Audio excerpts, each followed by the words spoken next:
భూభారతి చట్టం, భూమి హక్కుల రక్షణ చట్టం 2025పై గురువారం దేవరకొండలోని రైతు వేదికలో ఏర్పాటు చేసిన అవగాహన కార్యక్రమంలో దేవరకొండ శాసనసభ్యులు బాలు నాయక్ ముఖ్య అతిథిగా హాజరై మాట్లాడారు.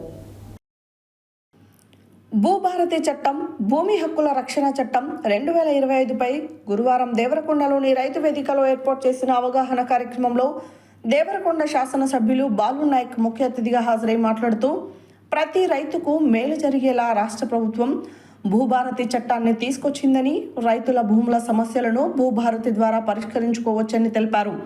రైతుల భూ సమస్యలతో పాటు ఇండ్ల స్థలాలకు సంబంధించిన సమస్యలను దీని ద్వారా పరిష్కరించుకోవచ్చని అన్నారు. గ్రామంలో సమస్యలన్నింటినీ రెవెన్యూ వ్యవస్థ ద్వారా పరిష్కరించుకునేలా రాష్ట్ర ప్రభుత్వం గ్రామ పరిపాలనా అధికారులను ఏర్పాటు చేస్తుందని తెలిపారు.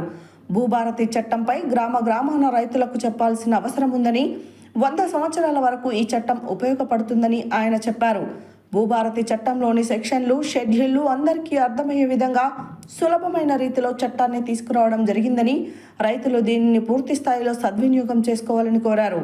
చట్టం చేసే ముందు రాష్ట్రంలోని 4 జిల్లాల్లోని 4 మండలాలలో పైలట్ ప్రాజెక్టుగా దీనిని అమలు చేయడం జరిగిందని తెలిపారు. ధరణి పోర్టల్లో ఉన్న ఇబ్బందులను అధిగమించేందుకు అనేక ప్రయోజనాలను ఈ చట్టంలో కల్పించడం జరిగిందని, ఇకపై భూములకు సంబంధించి ఎలాంటి వివాదాలు లేని రాష్ట్రంగా తెలంగాణను తీర్చిదిద్దేందుకు ప్రభుత్వం ఈ చట్టాన్ని తెచ్చిందని ఆయన తెలిపారు.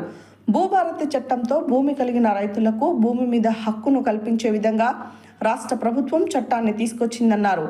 భూమి కలిగిన ప్రతి పేదవాడికి దీనివల్ల మేలు కలుగుతుందని అన్నారు. రాష్ట్ర ప్రభుత్వం పేద ప్రజలకు ఉచితంగా సన్నబియ్యాన్ని పంపిణీ చేస్తుందని, సన్నధాన్యం పండించిన రైతులకు మద్దతు ధరతో పాటు 500 రూపాయల బోనస్ ఇస్తుందని, అదే ధాన్యాన్ని సన్నబియ్యంగా మార్చి పేదలకు పంచుతున్నట్లు తెలిపారు.